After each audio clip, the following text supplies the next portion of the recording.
In this video, I want to show you how to remove your Eufy camera from the mount in case you want to charge the battery or do something else.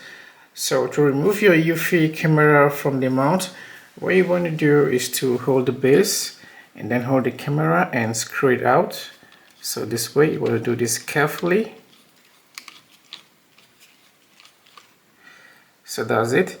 And if you want to charge your battery, is right here. You want to pull this out and the charging port is right here. So you want to get your cord right in here and charge it. And if it's charging, you're going to see a solid blue light here, and if it's fully charged, the solid blue light is going to go off. So that's it. And if you want to get it back to the mount, hold it this way, the same way, and screw it in.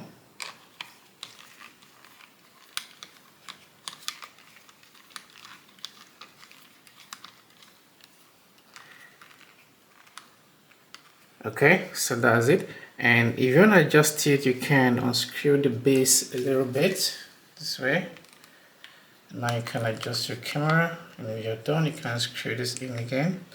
So that's it. That's how to remove your Eufy camera from the mount and also get it back.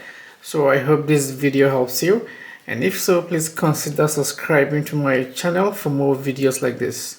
Thank you for watching. See you in the next one.